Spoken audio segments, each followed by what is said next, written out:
welcome. Leave all your sanity behind. Our only purpose is death. Come face to face with your fears. It's a death wish at 120 decibels. Warning. Be sure you're mature enough to witness the shocking details of this motion picture. How much shock can you stand? Terror. Don't say we didn't warn you. Together, the pair everyone is talking about. Welcome to Terrible Delights. No one under 17 admitted. Oh boy. Oh no, my cats, I can hear them galloping upstairs. That's gonna be fun. All right. Hi, this is a special holiday edition of Terrible Delights. Well, yeah, we're kind of in the midst of our holiday season, right? We had Invasion USA kicked us off. That's right, but this is a little detour from the usual, I'd say. Not for the whole show. Not for the whole show, but we're this introduction. Little extra. Yes, we have a little bonus introduction. Yeah, and we have a bonus person tonight. That's me. Oh, Jesus Christ! Hi, Mike. Hey, that's me, Mr. Bonus. I snuck in when you weren't looking. I didn't. Yeah, I didn't see you. You know, we're on camera, but I don't look down, so I didn't see. Yeah. Oh, okay. Yeah, you gotta get your Brady Bunch motions in That's right. now. Yeah. But yeah, so this is Terrible Delights. My name is Bill. As always, a co-host Scott, and our guest Mike Neal. I hear my cats rumbling upstairs, so if I disappear, that's why. They always choose this time to misbehave. They really do. They do. Not the first time. But so we'll carry on here. So we all have special names tonight to go along with the movie we're going to cover in a little bit. Mine is Ding. Scott is Handless Charlie. And Mike is Come On Baby, Light Me on Fire.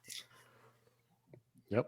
They're clues. We haven't given the title of the movie yet, so it's just clues to what this movie could be.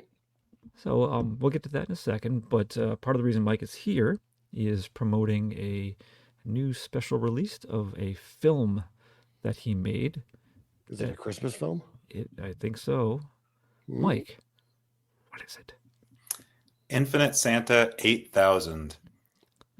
It is. And how is it coming out? Where is it coming out? Tell us. Sure. So Infinite Santa began as a web series in 2009.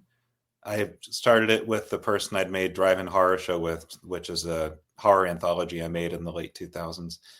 And we kind of just decided to make a film about a cyborg Santa Claus fighting mutants and robots in the year 8000 with a heavy metal soundtrack. And it just kind of evolved, and we did a web series. This was super early YouTube.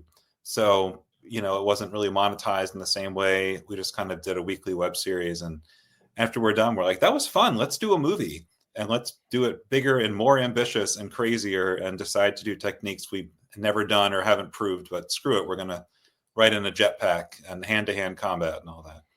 Back. Keep going. Hey, why not, right? Yes. Yep. So, as one does. Movie took 3 years to do, which is crazy. And I don't think for an animated feature-length movie, that's not crazy. Really, I guess it isn't. And considering only two of us were animating, so yeah, I mean, I don't know. It seems reasonable to me. I think I would be going 10 years later. So yeah, that is a good point. Yeah, and but the thing was, and we had to finish it to get it out by Christmas because we had a distributor, which meant we had to be done by May. And in order to do that, we realized that we had to start cutting scenes. So we released a version that was essentially our original original script, but it was slightly different. I mean, it was good. We were proud of it, but it certainly was different. Film came out, and soon thereafter, I started animating all the scenes we had to cut. And then over the last 11 years or so, just kept kind of working on it, tweaking it, recutting it, getting some distance, hearing some feedback on it, and in between all of your other projects. Yes. Right, exactly. Between all the other stuff. Yeah. And then eventually we had a director's cut. And once we put all the scenes back in the movie, we realized that the movie was bloated, like way bloated. And by putting the new scenes in, it made us trim the rest of it and actually fixed a lot of pacing issues that we felt the movie had and certain fans had commented on too. It's one of those where they say it, we're like, yeah, we get it. Right. Like, we agree, you know, like. Right. But you don't It's really hard know. it's hard to know at the time. Yeah. Yeah, you know. And there were also a lot of shots that like we had to rush. You know, things where it would have been nice to have more movement. You know, Santa laughing instead of his whole body going up and down, like make his chest actually kind of move like a real person, you know. Right. Like, but our thinking at the time was like, dude, we need a shot to go here. You know, we can't just have a big black space with a little text that says, you know, wide shot of Santa, you know. Right. Right. Totally different movie. Yes. Yeah, right. Exactly. Yeah. So we also went back and reanimated stuff. There were a lot of mistakes. There was one where Santa's mouth never got attached. So he's speaking, but there's no mouth moving, which I never noticed. Apparently no one ever watched our film noticed because they didn't complain, and anyone that's made a film I knows. watched the original cut and I don't recall that. Yeah. I mean, it's, you know, stuff slips by. Yeah. And we screened it a few times, and then Synapse picked it up last year for a limited run Blu-ray, like a soft release. And then this year, the director's cut has a big official release where it's being sold at Amazon and Walmart.com, Target.com, BarnesandNoble.com. It's streaming on Tubi. So crazy to think that you have a product being sold on Walmart.com. It's Kind of weird. crazy. Yeah. I know. It's wild. You know, the only thing that's unfortunate is that they don't do DVDs and Blu-rays on the shelves anymore. Yeah, I not mean, so much. Real limited. Yeah, ours, and I think Target just removed them entirely. I mean, ours is an outside chance of getting there, but you never know. You know, it is Christmas. This is an evergreen project. Every year it's relevant. So there would be a potential demand, you know, to have it up on the shelves, you know, somewhere. But a selling point for me originally when I found out, and anyone in the Boston area would know it, is Dwayne Bruce does some voices in it. So that's pretty awesome. Yes, he does. He's the voice of Santa. Yeah. He's one of That's great. Sorry, local DJ legend. Who is it? Oh, yeah. Dwayne Bruce. The name sounded familiar. He was on WBCN. Oh. Yep. That was Santa Claus? Yep. The voice of Nice. Santa. And he was on FNX. That's right.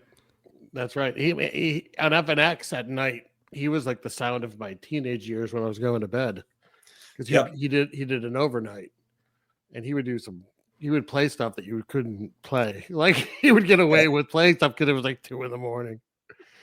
Yeah, it was if you called him up, he'd play anything you wanted him to play. Oh yeah. Ooh, No, he was great, and he does a great job as Santa. You know, he'd never acted before, and he was the only person we auditioned. Like that was it. You know, this whole project was kind of serendipity, and it's really neat to see it get out. I mean, it was released before. It never quite got to the audience we hoped it would. It very gradually built an audience. But having a real label behind it, like Synapse, that does amazing work. You know, for the director's cut, I went in and removed a lot of errors that were in there, like pixels that were in there that shouldn't be, and like other parts of the screen that just ended up there by accident. I went through and cut out every one I thought I could find. The Blu-ray is so stunning. Within the first 10 minutes, I found one I missed. Oh no! Right, yeah, that's what happens with clarity, right? Yeah, right. But it's like when everyone went HD and all the newscasters, you could see all their makeup. You remember? Right, that was like a thing. Yeah, right, totally. But you know, it's like, I mean, it's amazing they put out such an incredible version. It's never looked this good. But the lesson is like the movie's never done. I mean, there are even still things I wish we could have cut. Like there's some pacing things I think could be a little faster. But because everything's mixed, you can't just cut out 5 seconds from an action scene because the music jumps. right. You know, you can cut things out when they're intercut, and we had a lot of intercutting. So like we could remove a scene in between or flip them around. But it's a big battle scene, and it's like, oh, I wish he didn't kill those 13 eagle monsters. You know, well, they're in there. You know, Too late. Yeah. Yeah. I noticed a certain someone was the voice of the giant bunny rabbit. Yes, thank you, Scott. Yeah, Yeah. I'm the voice of the giant bunny rabbit. that's the credits said. The version I Yep. watched. Oh, Yeah. you're welcome. Yes. I was the voice of the giant bunny rabbit, the little bunny rabbit, all the robots. I think that was about it. So it was, I mean, the big bunny rabbit was, my voice can't get that low, so that was very much pitch shifted. And you did an audio commentary. I did with Greg Anson, the other co-creator, which was really cool to look back on it. It also has the original web series, which has never been anywhere that wasn't on YouTube, and also the original ones were 720 because it was so old. This was 2010. Sure, yeah. And the compression on YouTube was not nearly as good as it is now. So that was another one I saw it. I was like, holy crap, these people did an amazing job. Because our artist would hand draw it and then we'd animate it. So it's not like I sat there drawing everything. Right. It's almost like using a marionette and the computer fills in all the movement. If Santa waves, you say, well, his hand is at the top. A second later, it's at the bottom. And then you hit, say, computer render, and it draws everything in between. So it's still painstakingly slow, but it's not as slow as it would be, or we'd still be making it. Of just two of us animating? Are you kidding me? Like, I was going to ask the process, but you must have read my mind. Yes, I did. We go way back, Bill. Or Ding, excuse me. I can read mine. It's right. Ding Crosby. Nice. Yeah, kindergarten over here. That's right. Never mentioned, I don't think I mentioned to either of you that I used to work with someone who literally said kindergarten. Really? Yes. Like back in kindergarten? Yes. This is just a few years ago. I was going to say, it wasn't me, was it? It may have been. No, they said it like, and I thought they were kidding around until they said it again later. I'm like, oh, that's what they say it. Well, they're like spell it out. That's what it looks like. Yeah. Kindergarten. But I think I got them to say Santa Claus, but they didn't say Santa Claus. So I was disappointed about that. You were just throwing words at them. See how I brought it back. Yeah. Nice. Yeah. So I don't want to do spoilers for anyone who hasn't seen it yet. Can I ask maybe a question or two about the movie real quick? So I think this was possibly post credits where you have like the revelation of the origin of the Infinite Santa was a kind of like a corporate product. Is that an accurate statement? This is the same one. This explains why it appears to be. It's like flesh over robotics, like cyborg. Okay, I just want to make sure that I was understanding that portion. I watched it the other night to get the full experience. Quite enjoyable, but like even before I saw the credits, I'm like, yeah, Mike's the bunny. I can tell. Thank you. But now, is this accurate? This is on IMDb, and I don't. You might have added it for all I know, Mike. But it said the original cut body count was 854. Damn. Yep. Nice. Yeah. Right. Did the director's cut add more? I don't. We cut a couple. I think we added one more. There's a fight in a hallway, like a duel with a robot with a giant like double-sided staff with like a fan on one side and a bunch of spikes on the other that we cut because hand-to-hand combat is very, very difficult and time-consuming. But yeah, so there was a YouTube channel called Carnage Counts, which counted every kill. I had no idea. It must have been an exceptionally large amount of time. I didn't even know. Listen, you do what you love and you never work a day in your life. Yeah, right, exactly.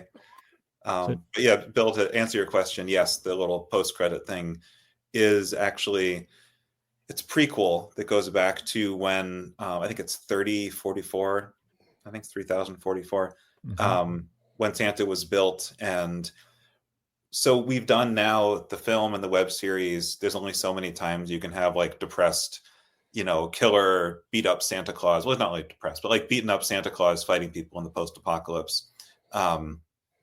So we thought, let's go back and tell the origin. And so there is a teaser there. It's also on the Blu-ray. And we love to do that as a series, like a streaming series. We have multiple seasons written. There's all sorts of crazy stuff. We can really get into the robots and the robo people, which are hinted at in the film, but not really talked about that much. And the whole thing is about modification and all sorts of cool stuff. Maybe some origins and some of the skeletal wasteland things, perhaps. Yep. You get a lot of options. Oh, yes. Oh, my goodness. Maybe. Well, Scott, I think it'd be a top voice pick for anything. Especially... I'll tap you guys for anything. Especially a lady. You're still welcome to use my high school pictures if you want. Oh, High school please. portraits. Especially lady cops. I do a good lady cop. Nice. No, that's awesome. It's awesome to see it on Synapse. It is limited too, but it has like the Synapse does those cool little slip covers, so you'll get a neat slip cover with it if you buy it. Is it shiny? It looks pretty sharp. Yeah, they're nice. They do a good job. Ooh. So Synapse just makes a good product. Did you mention where you can get it physically? Did you mention where you could see it otherwise? Has that been said already? I think so. If not, I'll say it again. Yeah. You can get the Blu-ray through Synapse itself. You can also get it through Amazon, BarnesandNoble.com, Walmart.com, Target.com, deep discount. And there's another one I can't remember. And it's streaming at the very least on Tubi on December 10th. I say that at the very least because we're still finding out where it's going to be available, VOD. Probably other places, maybe not. I think for our target audience, Tubi is the perfect place for it. Yeah, pretty much. Yeah. So even if it's correct. just there, I'm happy. All right. Well, that's awesome. Congratulations on this getting this big release. I like the review of it. Someone left on IMDb it's called like Mad Max with Santa. Yeah. Accurate. Yeah. We've heard that a lot. Terminator and the post-apocalypse, Terminator Santa, all that So stuff. if that sounds like your thing, give it a shot. Oh, yeah. All right. Cool, man. Oh, Thanks. I mean, I think I've congratulated you a couple times because you've released this a few different times, but it sounds like you're finally at like your vision. Yeah. Of where you really wanted it to be, which is awesome. Thank you. Yeah, it's nice to have the final one we actually wrote done. Yeah. And there's nothing else I feel like I can possibly do to it. Oh, you'll find something. Oh, there's things I want to, but The 30th anniversary director's cut. Right, exactly. The Infinite Santa 80,000. Oh, there you go. Yeah. Cool. Well, go and get it, listeners. Come on. What are you waiting Christmas for? is coming. Yep. You have Yeah. you have like 2 weeks if you Check it listen out. to this when it comes out. Got my Santa Ooh. t-shirt. Oh, nice. Nice. For all you listeners at home, you can imagine that I'm wearing a t-shirt with Santa on it. Axe wielding. Yes. Very nice. Double axes. Double axes. Even better. Oh, yeah. I'm not wearing a holiday shirt. I'm out of place. All right. Yeah. I'm not. I'm in my pajama hoodie. So, Almost comfy. you wear a hoodie to bed? Yeah. Really? Comfy. Oh, it's big, so I like to put it over and I can cover my eyes. What are you, homeless? Am I a Where's a weirdo? hoodie to bed? I think I do believe our friend Kevin does. So not just me. It's two of us assholes. What? Why is that so shocking? I don't know. It just seems very strange. It seems like something you would do if you slept outdoors, Yeah. not Who in a says big it? comfy bed. I didn't say where I slept, did I? I said what I Like, did sleep you- in. Is your bed like particularly like there's a lot of wind going by and stuff? Like, Yeah. I mean my bed is in the back of a moving pickup truck. oh well, start with that next time, and I won't ask any questions. It's an adventure every night. All right. Well, All cool. right. Well, Mike's of course staying on Yes, of course. All because right. we're going to talk a movie, Yeah. And it's a Christmas And it's- style movie. and it's my pick. Oh yeah, you do it. Because you made me watch Chuck Norris last week. Was this revenge? No, Ugh. I had a different pick, and then I went for what I thought might be more Christmassy, but I don't think so. No. And I mean, it's there. I mean, it's Christmas Eve, so we have that, and it's in the title, depending on what version you watch. Mm. A lot of But, titles. but I picked 1972 Silent Night, Deadly Night. No, you didn't. Silent Night, Bloody Night. A Bloody Night. Jesus Christ. I knew I was going to do that too. I told myself not to do that. Yeah, there you go. 'Twas the night before Christmas, and all through the house, not a creature was left living.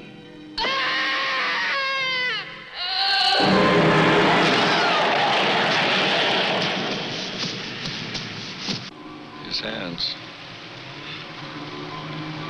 Somebody cut off his hands.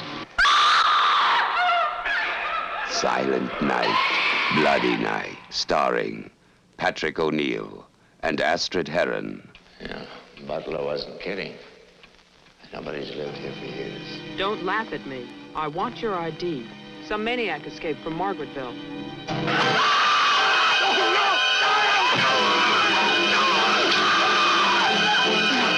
Would you like to drive there? Also starring John Carradine, was the night before Christmas. And all through the house, not a creature was left living.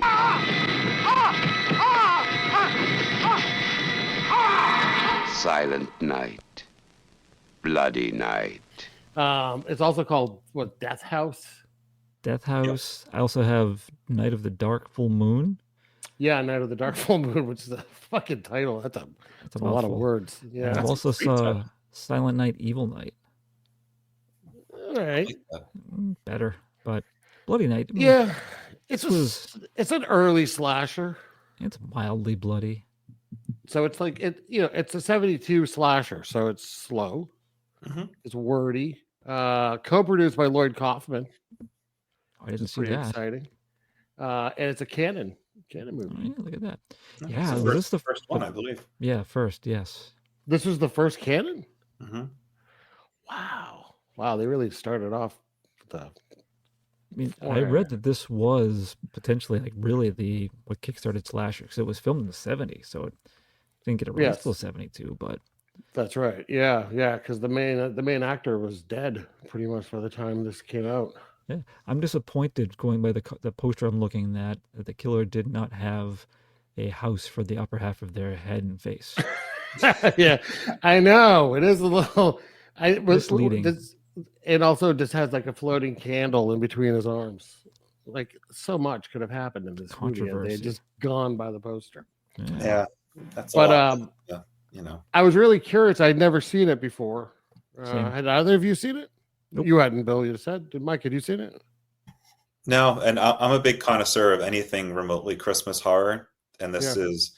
I think it just slipped under the radar. I'd heard the title, but you probably went to find it one day, and you're like, I don't have it, and they had a copy of Death House. So how could you know? Right. Yeah. One of the things that kind of intrigued me was reading up on it before I watched it.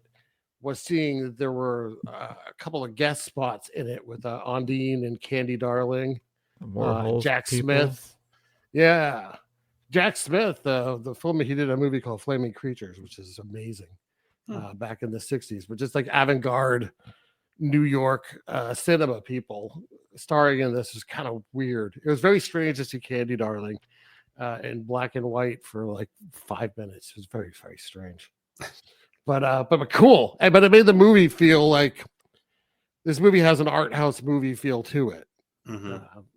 I mean, I think it has interesting angles, and they're kind of trying to be artistic with it. But hey, talk about Jack Smith. He was it was never finished, but he would have starred in Andy Warhol's unfinished film Batman Dracula. Batman Dracula, yeah. Which is pretty amazing. Oh, surprisingly, it was made without the permission of DC Comics. Shocker. It's Warhol. He would just be like, but I'm Andy Warhol. Yeah, look at my hair and glasses. That's right. Yeah. Take me seriously. I mean, I think if you didn't have a Jack Smith, though, you wouldn't have like a John Waters. Really, I mean, I think Flaming. If you've never seen Flaming Creatures, it's around. I think it's on YouTube, and it's bizarre, but it's it's interesting, for sure. Low budget, very low budget. Nice. Right. So let's talk about this movie, shall we, folks?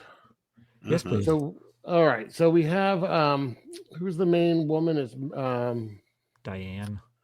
Yeah, but who is it? It's Mary Warrenov. Warrenov, yeah. She was in a bunch of Andy Warhol films too, and some Roger Corman stuff. How come Andy Warhol wasn't in this then? When was Andy Warhol shot? I think he was dead for this. Well, no. So? Warhol didn't die till like the 90s. Hey, you guys gonna fight? This is 97. So he got shot in 1968. He might have still been recuperating. Honestly, I'm answering like a dumb question seriously, but there you go. Anyways, all right. So we start off with the voiceover. What do you guys think of the voiceover? First off, whoa, Scott. Oh, what? What'd we forget? What? The IMDb description. Oh, fuck! I always forget it. Come on. All right, go ahead. I get the honors. You love reading these. I do. Yeah. Here we go. A man inherits a mansion which once was a mental home. He visits the place and begins to investigate some crimes that happened in old times, scaring the people living in the region. No. Old times? That's IMDb. I mean, like 30 years prior, maybe. Yeah. Old times. A man does inherit a mansion, which was a mental home, and he Technically, does a child inherited it and became a man. I don't know about the scaring the people living in the region part. I think that's where I have a really big problem. You could say that people from the region were scared eventually, but not by him investigating crimes. Right. They were scared right before they got murdered. That's true. Yeah, they seem kind of apprehensive. Like there was, a meeting where everyone in the town was like, "You really shouldn't sell this place." And then the town was like 4 people. Yeah, I know, and it was kind of like implied, like anger. It was a lot. It was awkward. I'm guessing that John Carradine kept actually farting, and everyone was just like so pissed about it. Like, let's just get through the scene. Seriously. Yeah, John Carradine's he's not in it a ton, but he's good. He's in it the perfect amount. I was more like Patrick O'Neill gets like top billing, and he's in it for like about 10 minutes. Yeah, I'm surprised. James Patterson and Mary Warnoff should have gotten the top credits. I agree. Yeah, I saw Mike just sneak a ravioli. I saw it. I did. Yeah, I'm sneaking ravioli. I knew it. Yeah. So we do a flashback immediately. Yeah, like a flashback history lesson. Yes. Now, I didn't think that Mary Warnoff was bad in this movie, but not great at voiceover. Like doing I think she was kind of boring. Yeah. It was a little a little rough. But we get the story of Wilfred Butler. I was hoping you would have said Brimley. I know, me too. Wilfred Butler. And did we start off watching him die immediately? Pretty much, right? We have the house, and there's like a fire in the fireplace. Yeah, he comes bursting out on fire. Yeah, and then he comes bursting out. It's a great shot. Oh, long shot too. Yeah, and it doesn't look like in Nightmare on Elm Street 1 where Freddy's on fire and it's obviously a guy in like a giant suit. This looked like someone like really on fire. Like I'm pretty sure they killed the guy. Yeah. I mean, you got to do it for the film. Well, because he goes running, it's a really long tracking shot, and then the camera moves further away, and you can still see it like through the woods. You can see him falling and flailing around. Yeah. So it's like, he's like, just give me a pea coat and a knit cap, it'd be fine. Yeah, I was all in. I always find it amazing the people that do that kind of stuff. It's like the guys who throw themselves down the stairs. Absolutely. You're just kind of committing to it. So. I was in. I was like, "Oh, cool! The guy's on fire." That's Jasper's like, "What are you watching?" I was like, "Oh, there's a guy on fire." Jasper's come quick. So he dies in an accident. Yeah. No, do you remember what the name of the town was? East Willard. Good old East Willard, Mass. Yeah, I thought at one point they said Arlington, and I was like, "Oh, really? They're going to use like a real town?" Yeah, that's where the coroner was from, and the voiceover too. And didn't they reference Kitty, like Revere or Roxbury or something? Wasn't there on the radio? They mentioned I think a couple of what sounded like fake names, but they did say something about like a controversial housing decision in Roxbury. Yeah. It has to sure. Just making fun of Massachusetts names. Hard to pronounce names. At least they didn't. It's probably good they didn't screw up any in Peabody, Mass. That's right. Yeah. I know Worcester. I brought it up somewhere before, and I have to bring it up again because it it kind of enraged me. There's a movie called, I think it's Killing Them Softly, with Brad Pitt's in it. You guys know that movie? I know of it. I haven't seen it. Scott? Same. Of not seen. There's someone who's, it takes place, I think, in New Orleans, to pronounce it their way. And he's supposed to be from Massachusetts, this character. And he claims that he is from, and I quote, Haverhill. Oh. Yeah. Boo. No one knew to like correct that. Come on. That hurts a little bit. Yes, they should have contacted any of us talking right now to be a consultant. Yeah. But they dropped the ball, so I'll get off my soapbox about that now. So he's dead, and this is 1950, and it's this massive mansion, and the mansion goes to his grandson, Jeffrey. Mm-hmm. Right, but he dies in 1950. Why does he wait 20 years? What is it? I guess.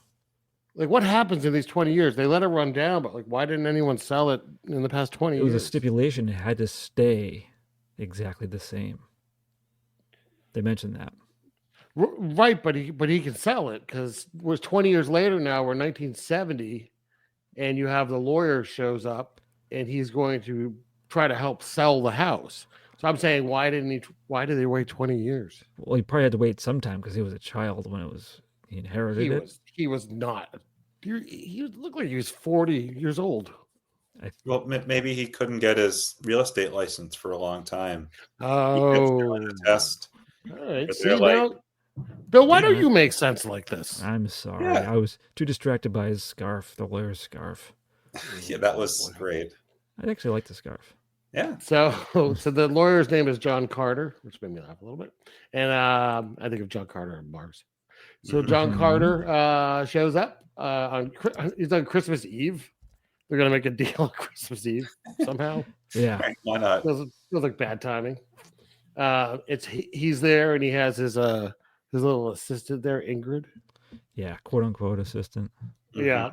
And they meet with the the big folks in town. You got the mayor, you got the sheriff, and you have Tess, who does like the telephone service in It's town. like a sharp. It's like okay, mayor, sheriff, and like a sharp drop. Right. The next person of importance. Well, Right, Charlie Tillman is he owns the paper. What's it, the East Willard Tribune or something? Yeah, but it's the only paper in town, so A town of 4 people. That's right. I mean, it goes way down now. We have the telephone operator. Yeah. What was the deal? I had to jump. Like, where was she? Was it out of her house where she was operating the phone lines? I thought so. And there were only like 4 like cables or something. They didn't really show it, but I was always under the impression that like they're in the town. 1 cable per person. I think they're in the town pretty much. Yeah. Yeah. Yeah. They could just walk to each other's houses. They should have just had tin cans on strings. Yeah. Classic. Maybe they did. Maybe that's what she was connecting. She had 4 strings. All right. So the big deal here now is Jeffrey, who's not there yet. His lawyer's there on his behalf, and the deal is he will sell the house to the town if they cough up $50,000 cash by the next day. Yeah, next day at noon. On Christmas Day. Right. Merry Christmas. Give me 50 grand. At noon. Don't forget, the baker's not there. At the same time, this is happening, someone has escaped an insane asylum. Yes. I like the shot. It's a point of view. He's clearly wielding a giant wrench, and he's just knocking people out of his way and steals a car. Yeah, it was awesome. That was fun. Yeah. No, there are some cool shots in this movie, I think, overall. And a lot of use of black and white. Or black and like sepia gold. almost. Yeah. Yeah, or just like almost like weird, like filters. Yeah, because it looked it wasn't shadows. just. Yeah, it almost wasn't like it's not digital because that's probably We're gonna get to the end, which I thought looked really fucking cool. Very cool. And I don't really know how they did that. So Mike can explain it to me when we get there. Mm-hmm. So basically, yeah, they want $50,000, and they're all like, "What? You're crazy! Too much money!" And then they're kind of like, "All right, like make it happen." I thought the mayor, when I first saw the mayor, I thought he was the the guy who played the chief from Get Smart for a second. I was can kind of see that a little excited. bit. Yeah. But then I heard him see that a talk. little I'm like, bit. oh, that's not him. Did you? I was listening with headphones. Did anyone else? Were you watching with headphones or just listening? Oh, No, definitely. I watched on my TV. There was a lot of reverb in that room when they're talking about selling the house. It didn't make sense. I know they overdubbed all the voices after, but Yeah, I it was watched it pretty loud. I weird. didn't notice any of that. I didn't either. Oh, well, you're both Your headphones, bad. your headphones might be broken. No, you're bad. You're both bad boys. Yeah. No. How Yep. dare you? Don't call me out like that on the show. Did anyone think that Patrick O'Neill looked like Richard Dawson also? Yes. Yes. That's who I kept thinking he reminds me of someone, and I couldn't quite place it. Is it the almost turtleneck? Kinda, yeah. Yeah. And they kind Also, of like, also he just goes around kissing everyone. right, yeah. Doesn't Right. matter. Just forcing himself on Just women. kisses the mayor, kisses Test the switchboard operator. Kisses himself. Right. So, and they say though that Jeffrey is coming to town. He'll be there by the next day, or that. Yeah, day. he's never. The lawyers never met him. Obviously, Right. they want us to believe that he is a crazy man Right. who has escaped. But it is strange. I thought it at first because when Diane's driving down the street and he's over on the side of the road and she passes by wisely without stopping to pick him up, Right. and he just starts attacking his own car with a wrench. Right. Right. And we've seen a wrench with a crazy person Yeah. earlier. Yeah, He's upset and it's familial. they got me. Yeah. So Carter, the lawyer, and Ingrid, his mistress, after he talks lovingly to his wife on the phone, they're gonna go spend the night at the mansion. Yeah, I like how he talks lovingly, but she clearly just hangs up on him. Yeah. Yeah, She knows. Yeah, of course she does. They offered to put him up in a hotel, but he's going to stay the night in the house Yes. Yeah. The Paradise Motel. that no one's lived in for 20 years. It looks quite nice. There's no dust. No, well, they say that they pay someone to come through and keep it up. Yeah. Oh, that's right. I their forgot tracks. about that. Very convenient. Yeah, they covered their ass, which is nice. Yeah. And it was a really fucking cool looking house, I gotta say. On the Mhm. inside, like beautiful banisters and stuff. But So why don't you she's- marry it? so Ingrid's all into the house, and I don't know why does everyone always have to fool around in strange houses. They always do. That's how you get to the murdering. Yeah. Yeah. Right. So they're futzing around in bed, and we get it's an axe attack, but it's a weirdly filmed because you don't see the axe hitting them really, like kind of like it's hitting the bed, and then they're just all covered in a crazy amount of blood. It's a lot of sauce. Yeah, Yes. a lot of syrup. Mm. But basically, they get murdered in their bed. Yeah. And thought I that was- thought, yeah. Go ahead. I thought that was kind of awesome because I figured with the formula they would survive. He'd probably, kill the killer at the end or something, and then, because the killer's kind of creeping around. I thought maybe the killer would just kind of keep creeping, and who knows what. would happen. I was even thinking this might be one of those where you think a lot's going to happen and then nothing happens. And then he burst in and started hitting him with the axe. I was like, "Oh, right on." I think I even talked to the TV. I was like, "Yes, fabulous." Yeah. Did you pick up your TV and hug it? I did. Oh, all right. I did. It was not happy. It called me Richard Dawson. Ooh. Ingrid, who gets murdered here, was played by Astrid Hereen, who was I guess like a big model. She was on like the cover of like Vogue and Cosmopolitan. Popular Mechanics. High times. Boy's Life. Nun's life. Nun's Life. Oh, nice. Oh, highlights. Highlights for kids. Yeah. Highlights for animals. So they get murdered. I do like that. We don't know why this happens, but you see the killer putting a crucifix in her hand. Yeah, there's Yes. some biblical references. And does he put the Bible? Is this the Bible where he puts it? He puts the Bible down on someone. I don't remember if it's them or not. I think it's a different one. Okay. Different murder. But he does the crucifix here for sure because he puts it in Ingrid's hand, and then I love it. He calls the sheriff, but he has like those 1970 leather gloves. And I'm like, how are you dialing? And it's only and he only has to dial three digits. Well, it's pretty good. Yeah, I'm surprised. It wasn't just like 1, 2, 3, and 4. Just literally would have made more sense. I like he calls the sheriff's office, and he's like talking really weird, right? Like kind of high pitched and whispery, quiet. Yeah. And he says that he's the owner of the house. Mm-hmm. He wants the sheriff to come out to the Butler mansion. He's the owner. And he's talking to Tess at first, right? The operator. And she asks who it is, and he says Marianne. Yeah, it's really weird. Totally weird. That's pretty creepy stuff. My mind went to the Disney Alice in Wonderland when the White Rabbit's yelling that. I remember he refers to Alice as that at some point. Oh yeah. So it made me chuckle. That's funny because it doesn't fit at all. Yeah. I just sent you both a nice picture, by the way. Oh, great. Nice.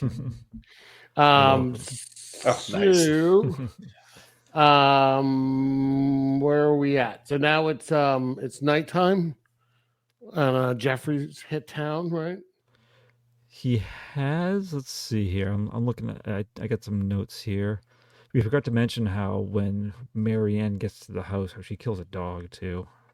Yeah, that wasn't very nice. No, when Marianne gets to the house. Well, whoever the killer is, because we're supposed to think it's Jeffrey still at that point, right? Oh yeah, okay. Right, who somehow escaped the mental institution while negotiating a sale for property, which I was kept getting confused. Like, wait, I'm sure it's some red herring, but like, how's this gonna work? Yeah. So Jeffrey, he does go to Diane's, but he steals the lawyer's car. He's like, all right. Yeah. Well, he goes to the mansion to meet with the lawyer, but it's like locked. But it's funny because we don't know that yet. We just see him take the car, like, yeah, all right. Yeah. And he explains himself after. But I do find it funny when he gets to Diane's house. She just like pulls a gun right away. She sees someone. She's like, oh shit. Yeah. I mean, she pulls a gun and demands ID. Yeah. Which is great. And to their credit, might have been one of the more Christmassy parts of the movie. She was wrapping gifts. That's true. I don't know for who, like all for her dad. We get some Christmas music later on. Yep. No. Yes. Opening credits you did. You get that morose version of Silent Night. That's right. Yeah. So Diane is the mayor's daughter, and the mayor's gone. You remember early on he said he was going to go to the bank, which I guess is travel. You know, Massachusetts. You'll be gone for days. What other fictional town did he go to in Massachusetts? I don't know, but North Fimpdom. I guess he's going to be gone for a while, and you could drive all of Massachusetts in like what, hour and a half, probably. Yeah, something like that. So I don't know where he's fucking going, but he's off. And she's basically, she tells him to go to the sheriff, and he's like, I was already there. There's no one there. Because the sheriff's taken off and gone to the mansion. Yes. But I don't know why. Why does he stop and go look at Wilford Butler's grave? He saw a light and he wanted to investigate. Yeah. It was like a lantern. So there was somebody there. Yeah, but you think the cemetery was on the way to the house? I assume so. If there's only 4 people, keep everything close and convenient. Yeah. There's only 2 streets. Yeah. Okay. Well, that makes much more sense. Yeah. Well, I did think that was a pretty cool tombstone too. Like, that whole little graveyard is kind of shoved together. And what did it say? Like, born something, died 19 ? Yeah, they never put it in. That's supposed to be a hint that he's the killer. That's right. But the sheriff gets out of his car, which is a big mistake, and goes over and looks at and he's no longer with us as a character. He is beaten to death right away. Yep. Yeah, with a shovel. Yeah. That's nice. I did enjoy the quick kills. Like let's go. You like introduce us to some characters. We're already losing them. So Jeffrey can't find anything, so he goes back to Diane's, so the mayor's house, right? And Yes. Diane is explaining that she's like she doesn't know what's going on, but she's gotten some phone calls from a Marianne, Yeah. who told her to go to the house. Yeah, so but I think but they don't do that. They go to the newspaper factory. They go to the newspaper, the office there, because they meet Charlie, who can't, he's mute, right? Yeah, they overdub like I know that it's his voice. He talks like off camera or at the end of the meeting with the lawyer. Yeah, It's like, well, we're gonna do it the house when we buy it, and I think he says like what, like destroy it or knock it down. Yeah, but it's like destroy. Yeah, destroy. Yeah, that's my Charlie impersonation. very nice. Congratulations. Thank you. So he had a laryngectomy. What? That's fun. He had a laryngectomy. That's what he had In real life or the movie? in the movie. I don't know. Maybe he really did. Yeah. I don't think we wrote it. I don't think so. I know what. When do we know that? Ding. Okay. Anyways, I mean, I think it's the only like real actor in the movie, right? the only established actor. Yeah, John Carradine. Yeah. So okay. So but he gets it to him because he keeps writing shit. That Tess, the operator's gone to the mansion. Right? Yeah, and it's weird how things happen. Like, okay, so Jeffrey is meeting Charlie for the first time via Diane, and like so like they have this nice Jaguar that they've stolen from the lawyer. Yeah. Like, oh, we should go to the house now, and Jeffrey's like, Diane, you should stay here, and like Tolman leaves on his own, and Jeffrey just walks up to the car, and then he just gets in. They decide to go together to Tessa's house for some reason. Yeah, I don't know. He got his reasons. But I read IMDb points this out when they get to Jeffrey thinks they're going to the Butler house, but they go to Tessa's, and he's like, "This is Tessa's house," but he's never been to this town before, so how would he know that? Yeah, so that's a goof. There's a couple of holes in this here. This is a big one. Yeah. So Jeff and Charlie are gonna go, and Diane's gonna stay behind and do research in like the newspaper archives. Right. Mm-hmm. Yes. So that we start getting the voiceover again. Isn't it convenient that she found everything she needed to know in the first piece of newspaper she picked up? Yeah, no one's ever looked at this apparently, but the story's all right there. So you have 1930, so 20 years before Wilfred's death that we saw at the beginning of the movie. The wife dies, right? Yes. Mm-hmm. And then 3 years later, Marianne, who is his daughter, gets pregnant by the father, which is gross. Yes. Yeah. And then that is who Jeffrey is. The baby is Jeffrey.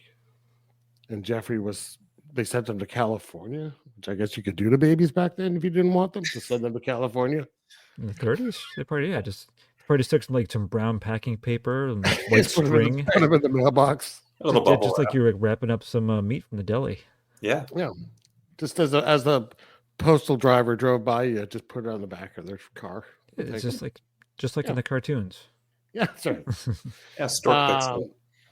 Now, I didn't quite get this. So in 1935, the mansion gets converted into a mental hospital because he wants to get Marianne help. But he's getting her help because she got like raped and pregnant by him, right? Isn't that really the cause of her mental distress? Yes. I think so. And So then him being there constantly, probably not the best thing for her. Well, not to mention bringing all these maniacs in to make her feel better. Yeah. Yeah. It's like, And then- hey, honey, have some harmless maniacs hanging around everywhere in your house. The staff just parties and are they working? They're just drinking it up.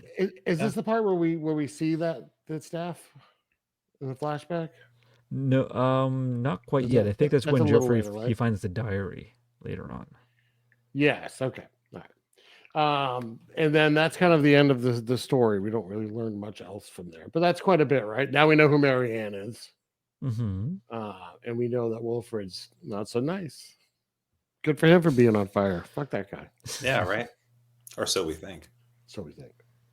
Okay, so Tess has been going to the mansion, and she gets there, and the sheriff's car's there, right? Yeah. So she just goes in. I guess that's smart. I don't know. Well, she thinks, she sees like a light in the house and assumes the sheriff's in there. So yeah. It's kind of a dark scene. Because there's someone in there, and she can't really quite make out. Now, the Wikipedia page describes her as getting beaten to death with a candlestick. And I didn't quite make that out. I couldn't make out what. I couldn't figure out what she was being hit with because it was so dark. Yeah. It's also kind of all the cuts of this movie are kind of rough. Yeah. Which doesn't help. I mean, and the film itself too, the transfer is just dreadful. Yeah. Like it had some nice scratches and spots on it. Yeah. And it's not even that as much. That's the most charming. Like the blacks are way too black. It's an old crummy VHS transfer that that was popped onto DVD, and I think I read somewhere the rights when it went into public domain. Yeah, like immediately, yes, because they didn't file. Yeah, right, like Night of the Living Dead. Yeah, exactly. Yep. Yeah, so no one ever really took it seriously, and I'm pretty sure that a lot of that stuff is because the shadows are like ridiculously shadowy and there's no detail, and right, that's why I would assume that we can't see exactly what she was killed with. Supposedly it's a candlestick. So I don't know, but so Jeffrey then shows up at Tessa's house and she's not there because she went to the mansion. It's always just like there's so many birds. Like wherever he goes, they've gone to the mansion. Just go to the fucking mansion. Right. So he goes back to Diane instead. Nothing about the birds? Okay. What about the birds? I don't know. What birds? What are we talking about? But there were birds. Her Tessa's house was full of birds. That's right. Yeah. I forgot about all the birds. How could you forget about the birds? I don't know. Yeah, that was weird. It didn't really make any sense. It didn't have any plot point. It was just like her character, the director is just like, damn it, she's a bird lover. Like, it had to be filmed. I did find it funny how Charlie just left Jeffrey there, just abandoned him. He has to walk back. If he doesn't know this town, how does he know how to get back to the newspaper? It's dark out. I don't know. Because it's like 2 blocks long. Oh, that's right. I forgot. Well, that makes more sense. Okay. So Diane breaks the news that his mother didn't die during his childbirth, by the way. Yeah. Just FYI, you were sent to California. So I don't know. They're still into going to the mansion. So they go to the mansion, but they find a car. And this is, what's his name? Charlie Tillman's. Charlie's car, yeah. Yeah. Which is on fire. And then this is so ridiculous to me because Charlie comes out and he's waving his arms and Jeffrey's just like, oh no, she's like, look out, as he runs into him. He makes no effort whatsoever to avoid hitting him. Nope. Like none. It just drives straight on into him. But he runs him over and kills him. He goes flying down a hill, which is pretty awesome. And then I loved it. He goes down and she stays back and he looks and he's like horrified. And we don't get to really see it, unfortunately, but you could see it a little bit when he was waving his arms. He goes up and he says like they got his hands off, which is pretty awesome. Jeffrey had a lot of blood on his face. I think when he went down there, he really wanted to get close to make sure both hands were gone. So he was rubbing the stumps just to make sure there were no fingers left. That would make sense. Yeah. Sorry about that. I thought the same thing, actually. Because he does have a lot of blood on his face. My theory. I was just happy he had blood on his face. I was like, all right, that's cool. I didn't even think about it. But did you guys notice that he didn't have hands at first when he was waving his arms? No? No. Okay. I noticed it because I was like trying to figure out who it was really quickly. And I'm like, that dude doesn't have hands. Whack. I have a theory about this though. Why he hit him? As he saw him, he remembered that John Carradine was in House of the Black Death, which is terrible. And he was, and he hit him for that reason. It just goes revenge. Yes. Yeah. All right. Yeah. And in the scene I watched, he explains it to Diane. Well, he was in House of the Black Death, and she's like, "Oh, okay, never mind. It was justified killing." In the wrong edit, then. Yeah. So now we're in the mansion. This is where Jeffrey finds the diary, which isn't hidden very well. No, not at all. Just out about. But I love the diary. It's just like, this is the diary. Right? It's yeah. really like, Wilfred Butler, not to be read by anyone ever. He's like, Jeffrey's never going to see this. Right. Little does he know. That's so stupid. But okay, so he goes into the history now of that he got Marianne pregnant. He fesses up, right? On that, and then this is where we go back and we get a flashback to the hospital staff, who are all just like, they're like lazing and eating and like getting fat. Yeah, basically, like they're taking advantage of him because he's rich, and he's hired them all to help his daughter, but he's also taking in other patients. Why not?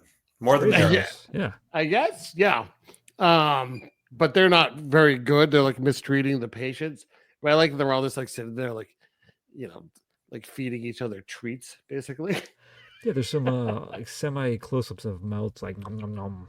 Yeah, this is where you see Candy Darling's one of them there, and there's a few others as the guests. So yes, so he's like sitting there watching all of it, like getting madder and madder, even when they're telling him like oh you there's a light at the end of the tunnel. I think this is right. Isn't that what he says? I think so, yeah. And he's like getting pissed that this is happening. So he just goes like I'll be right back. He leaves, and he goes, and the hospital patients aren't even kept like in the main house. It's like a barn. Yeah. Right, which is ridiculous. What? And they're like all like chained up and like in this thing, and he lets them loose. And Marianne's in there, right? She kind of comes out. I think he goes and frees her first. Yeah, she looks like just like kind of dazed, like walking kind of slow, whereas a lot of the other ones are a little more manic. And yeah, basically they go fucking batshit and murder all the people working. Yeah, there. they quickly find a lot of like farming tools, don't they? Yeah. Yeah. Really cool shots though, right? I thought that some of the director choices or cinematographer choices or whoever made the fucking choices, I thought were really, really cool. This was a really neat looking piece of film, this part. Is this one's in like the black and whatever? Yeah, and you couldn't really see that. You couldn't see their faces. Yeah. I think that might have been an accident with the transfer because, again, it looked like just absolutely terrible. My guess is the real one, you probably see a little more, although it's one of those questions of like, it looks so awesome and creepy this way that I don't know if I want to see more, It really looked a lot to me like it would be like an avant-garde 60s film, like a Warhol film, where they're kind of fucking around with the film itself. So I don't know. You're right. It could have just been really, really old bad transfer, but it looked pretty cool, and there are some cool shots. And I like there's like one like lead inmate who's kind of like, that's a dude. He was known as Ondine. He did stuff with Warhol, but yeah. So they go rape shit on it, and they kill. How did she die? I forget how she dies. Marianne dies here. Breather. I can't remember. Forgot. I don't remember how she dies. Was it an axe? I really don't remember. That's terrible. Wait, someone got an axe. Didn't someone get killed by the lantern he was carrying around? I think so, but I don't think that was her. No. I don't know. Well, Marianne dies along with the hospital staff. And so this is 1935. He doesn't die until 1950, but he writes it in the diary, I guess, that he faked his own death. And then 20 more years pass. I don't know. The timing's a little. It's a nice off. foresight. Yeah, right. But I like that he's been basically living in at a nearby mental hospital. Yeah. And that's who escaped at the beginning of the movie because he read in the paper that the mansion was being put up for sale. And he's like, "Oh no, you don't." Yeah. Not on my watch. Yeah, this is crazy. So this is where Jeffrey fills Diane in, like, you're like, he's still alive. And I didn't get this from the movie, and maybe I zoned out for a minute. Again, I'm going by the Wikipedia breakdown of this, where it says, I had pulled it up because I didn't want to lose it, that the sheriff, Tess Toman, and the mayor were all former inmates. Yes, I did hear that. I didn't catch that in the movie. Was it said during the diary reading? It was no. Jeffrey tells her apparently. Yeah. Oh. And Wilford sought revenge on them for the death of Marianne. But like, why did it's 1970? Yeah, she died in 1935. He's been missing for 20 years. What? Easy does it, Scott. Easy does it. Getting wild. No, it's just weird. But now the mayor finally fucking shows up. He comes back from the goddamn bank, which took him like all day. Well, he did have a pit stop. He did stop home, and he got a phone call to come to the house too. Right. That's right. Because the Marianne said that Diane is here, and he grabbed a gun to bring with him. That's right. And I like this. He shows up with the gun, and Jeffrey and he shoot each other. Hey, that's pretty good. Yeah. And then I like this even better because we now get to see the killer, who is the oldest looking man ever to be alive. Yes. Well, he is, right? How old is he supposed to be now? 80? I don't. Yeah. In the credits, they list him as 80. He looks like 800. And I like Diane just shoots him. Yeah, that was great. It's a good call. It was nice. And then we have a nice little wrap up, which is like time has passed. We don't know how long exactly, but there's a bulldozer coming. And Diane looks back at the mansion, looks ahead at the bulldozer, and just walks forward. Yep. I want to see what would happen because someone early in the movie mentions how the lawyer mentions how the house is built. Yeah. There's it's like he said 8 bricks wide of like over the wood of like concrete or whatever. So like he said, like if a bulldozer ever tries, it's gonna get a surprise. So I was like, ooh, they're gonna show it, but they didn't. No, they ran out of money. We're dashed. This was not a big budget movie. No. I can't believe no one mentioned that Stats Cotsworth was the voice of 1929 Wilfred Butler.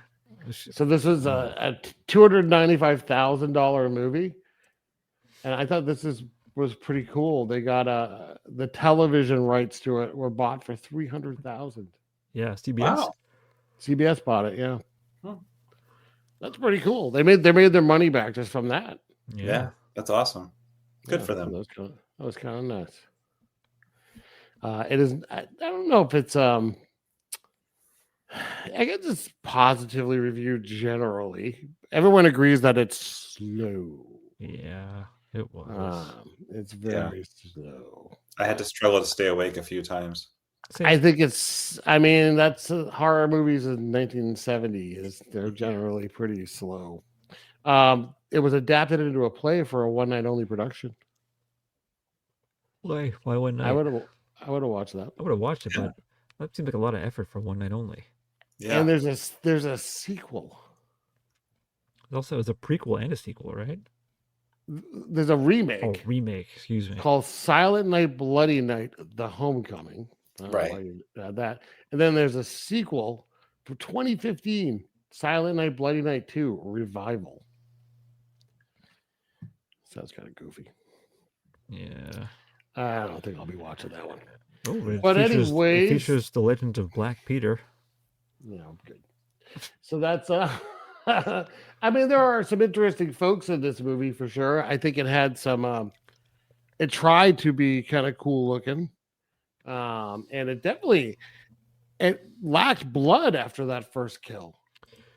It was just Like, a little disappointing. I expected more. Yeah. Because that first kill is just so much blood.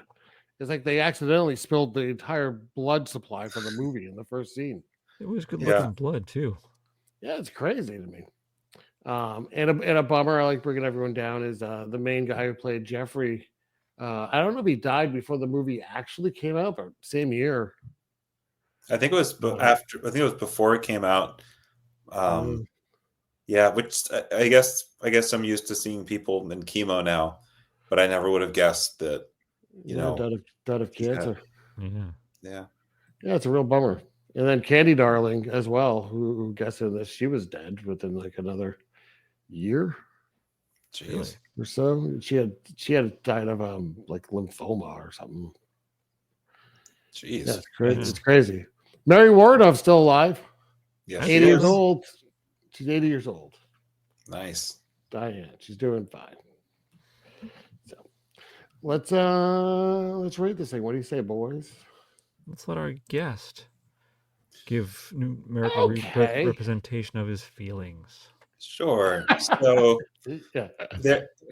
there would be a lot of reasons to rate this fairly low, but it combines in a way where I think the sum, the whole is greater than the sum of its parts by far. It has a sleazy quality. The POV of the killer is pretty awesome. It's got great atmosphere. It was slow, but not actually that bad. I found myself engaged, pretty consistently. I like the call is coming from inside the house thing, which hadn't really been done before this. Yeah. And I have a soft spot for kind of, cheap 70s B movies anyway. So I'd actually give it a 7, which I think is somewhat generous, but I was very entertained. At the beginning, when I was joking with my son about the guy who was lit on fire, I was kind of like, oh yeah, kind of mediocre movie, guys lit on fire. By the end, I was like, this is a pretty good movie. A guy was lit on fire. So, it was a good fire. It was, you have to say. Yeah. It was a very good fire. I was impressed. All right. 7. Yeah. Go, Bill. Bring it down. More than double my score. I gotta say. It was okay. I agree that I was hoping for more after that first kill, just at least of like bloodiness or something. I didn't really get that. I mean, I'm sure at the time it might have been a little bit shocking or creative. Like I'm sure there weren't a lot of movies that were having murders by axe and then shovel and then supposedly candlestick. It was, I guess you would wonder as an audience member why Patrick O'Neill got the top billing also, considering the amount of time he was in the movie. Yeah, over John Carradine. Yeah. Yeah. Well, I mean, he should have been, I think he should have been in. John Carradine as Charlie Tobin. I don't think he even got that, did he? He didn't get anything. No. I mean, he was just like he got his hands cut off. He was like a bit player, though. He was. I guess he just needed a check, and I'm sure he got one. But it was, I don't know. It was like, about it. Sorry, Scott. I didn't film it. I don't care. I gave it a 3. 3. Okay. I think I'm gonna go probably in between y'all a little bit. I didn't dislike the movie. It's like a murder mystery more than a slasher, and it's like a murder mystery with like slasher elements. Yeah. But I did like. I really liked some of the shots that they made in this. Some of the choices that they made on how to show things made it. It just looks like nothing else. Like really, like it has its own feel. Yeah. I don't really know exactly what they were going for all the time, but they had some cool ideas on how to present a pretty basic storyline when you look at it. Like there's not a lot. It's a lot of running back and forth between empty houses because they've all gone to another house. Right. I mean, there's not a ton going on. The voiceover is kind of lazy. I didn't care for that very much. Yeah, but boy, the flashback scenes I really liked a lot. And whether it was a mistake, whether it was years of abuse of shit film, I don't know, or if it was just done intentionally. But some of just the look of it, I really, really liked. And it was actually kind of creepy. Like the end where the inmates are running crazy was pretty fucked up. Yeah, it was awesome. And it didn't have to really go into like gore. If you filmed it now, it'd be really gory. Yeah. I think you'd have the inmates like really attacking and being vicious. And here they just truly looked insane. And you knew that these people were really getting fucked up because these people are crazy and they've been abused.